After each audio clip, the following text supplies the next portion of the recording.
Hello friends எல்லாரும் எப்படி இருக்கீங்க? நான் உங்கள் விஜய். இன்றைக்கி உங்களுக்கு நான் காலிஃப்ளவர் சோயா சாப்ஸ் எப்படி செய்கிறதுன்னு காட்டுறேன்.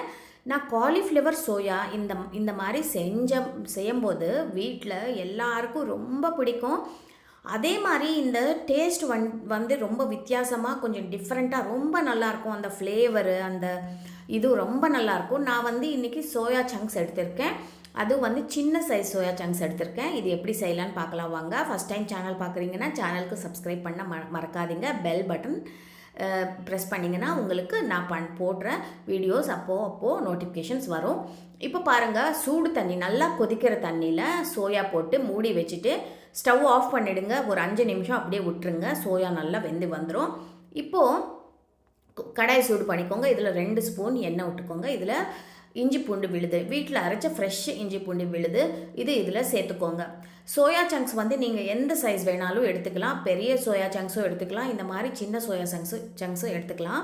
பெரிய சோயா சங்க்ஸாக இருந்தாலும் இதே மெத்தட் தான். கொதிக்கிற தண்ணியில் இந்த சோயா சங்க்ஸ் போட்டுருங்க. போட்டதுக்கப்புறம் ஸ்டவ் ஆஃப் பண்ணிவிடுங்க. மூடி வச்சுட்டு ஒரு 5 நிமிஷம் விட்டுட்டிங்கன்னா சோயா நல்லா வெந்து வந்துடும். இதே தான் மெத்தட் எந்த சோயா சங்க்ஸ் எடுத்தாலும். இப்போ நம்ம இஞ்சி பூண்டு விழுது நல்லா வெந்துடுச்சு. இப்போ இதில் பச்சை மிளகா, கருவேப்பிலை, பச்சை மிளகா ஒரு 2 பச்சை மிளகா எடுத்திருக்கேன். இது நீட்டு வாக்கில் கட் பண்ணியிருக்கேன். இது கருவேப்பிலை போட்டிருக்கேன். அப்புறமா இதில் வெங்காயம் ஒரு 2 பெரிய வெங்காயம் எடுத்திருக்கேங்க நான். அது சின்ன சின்ன பீஸாக இந்த மாதிரி கட் பண்ணி வச்சுருக்கேன். வெங்காயம் வந்து நம்ம சின்ன சின்ன பீஸாக தான் கட் பண்ணணும். அப்போ தான் அந்த தொக்கு மாதிரி வரும். அதுதான் நல்லாயிருக்கும்.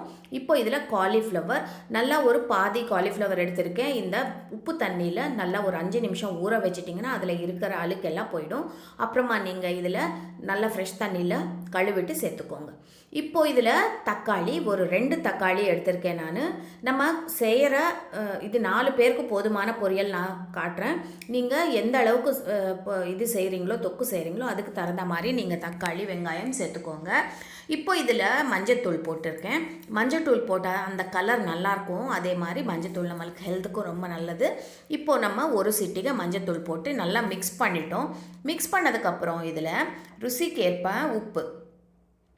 உப்பு சேர்த்தா என்ன ஆகும்னா, நம்ம வெங்காயம், தக்காளி, அப்புறமா காலிஃப்ளவர் நல்லா வெந்து வரும். அதனால நம்ம உப்பு இப்போவே சேர்த்துடுறோம். சேர்த்துட்டு மிக்ஸ் பண்ணிவிட்டு இது என்ன பண்ணணும்னா, நீங்கள் கொஞ்சம் ட்ரையாக இருக்குது அப்படின்னு தோணிச்சுன்னா கொஞ்சோண்டு தண்ணி தெளிச்சிக்கோங்க. நான் தண்ணி எதுவும் தெளிக்கலை. தக்காளியில் இருக்கிற ஈரப்பதமே போதும். இப்போ நம்ம உப்பும் போட்டதுனால நல்லா அந்த தக்காளி எல்லாம் தண்ணி விடும். அதனால நல்லா விழுதாக நல்லா அது சேர்ந்து வரும். இப்போ நான் வந்து என்ன பண்ணுறேன்னா, இது மூடி போட்டு ஒரு 5 நிமிஷம் அப்படியே விட்டுடுறேன். 5 நிமிஷத்தில் இது நல்லா வெந்துடும். காலிஃப்ளவர் வேகிறதுக்கு ரொம்ப நேரம் எடுக்காது. அதனால் நான் மூடி போட்டு ஒரு 5 நிமிஷம் விட்டுட்டேன். 5 நிமிஷத்துக்கு அப்புறம் எடுத்து பார்த்தோம். பாருங்கள், நல்லா தக்காளி நல்லா வெந்துருச்சு. அதே மாதிரி காலிஃப்ளவர் நல்லா சாஃப்டாக ஆயிடுச்சு. அந்த வெங்காயமும் நல்லா கண்ணாடி பதத்துக்கு நல்லா வெந்துருச்சு. இப்போ நம்ம இது மிக்ஸ் பண்ணிக்கலாம். நல்லா மிக்ஸ் பண்ணிவிட்டு என்ன பண்ணுறோம் இதில் மசாலா என்னென்ன சேர்க்குறோம் அதெல்லாம் இப்போது சேர்த்துடலாம். இதில் ஃபஸ்ட்டு நான் என்ன பண்ணுறேன்னா, தனியாத்தூள் ஒரு 2 ஸ்பூன் சேர்த்துக்கிறேன். தனியாத்தூள் வந்து நம்ம ஒரு 2 ஸ்பூன் தாராளமாக சேர்க்கலாம். ஒரு 1.5 ஸ்பூன்லேருந்து 2 ஸ்பூன் சேர்த்துக்கலாம். அப்புறமா இதில் காரத்துக்கு ஏற்ற மாதிரி மிளகாத்தூள், இல்லைன்னா நம்ம குழம்பு மிளகாத்தூள் இருக்கும் இல்லையா, அது கூட சேர்த்துக்கலாம். அது 1 ஸ்பூன் போட்டால் போதும். மிளகாத்தூள் போட்டதுக்கப்புறம் இதில் கரம் மசாலா இருக்கும் இல்லையா, நமக்கு வீட்டில் அரைச்ச கரம் மசாலா இருந்தாலும் சரி, கடையில் வாங்கின கரம் மசாலா இருந்தாலும் சரி, ஒரு 1/2 ஸ்பூன் 1/2 ஸ்பூன் கரம் மசாலா நான் போட்டிருக்கேன்.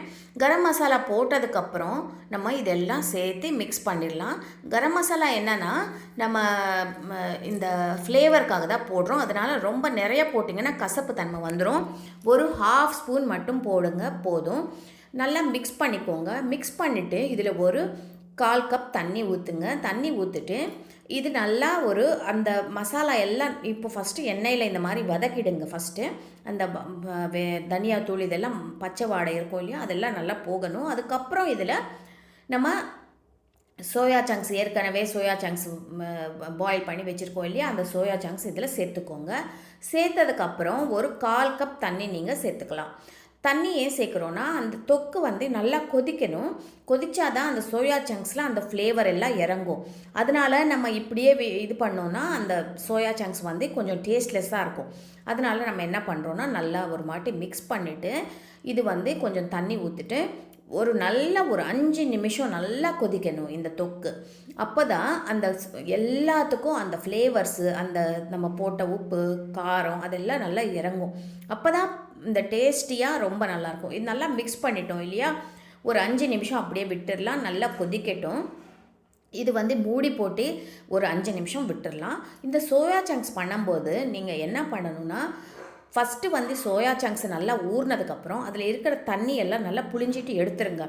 எடுத்ததுக்கப்புறம் இதில் சேர்த்துக்கோங்க. அப்போ தான் நல்லாயிருக்கும். அந்த சோயா சங்க்ஸில் தண்ணி ஊறி இருக்கும் இல்லையா, அப்போது நம்ம நல்லா புழிஞ்சி எடுத்துட்டோன்னா தான் நல்லாயிருக்கும் இந்த சோயா சங்க்ஸ். இப்போ பாருங்கள், நல்லா கொதிச்சிடுச்சு, சூப்பராக கொதிச்சிடுச்சு. இப்போ நம்ம இதில் கொத்தமல்லி, மெலிசாக கட் பண்ண கொத்தமல்லி மேலே அப்படியே நிறைய தூவிடுங்க. கொத்தமல்லி தூவிட்டு இந்த குழம்பு இறக்கிட வேண்டியது தான். இந்த சோயா சங்க்ஸ் அப்புறமா காலிஃப்ளவர் மசாலா நீங்கள் ஒரு வாட்டி ட்ரை பண்ணி பாருங்கள். உங்கள் எல்லாருக்கும் ரொம்ப ரொம்ப பிடிக்கும். கண்டிப்பாக ட்ரை பண்ணி எப்படி வந்ததுன்னு சொல்லுங்கள். அடுத்த வீடியோவில் சந்திக்கிறேன். உங்கள் விஜி.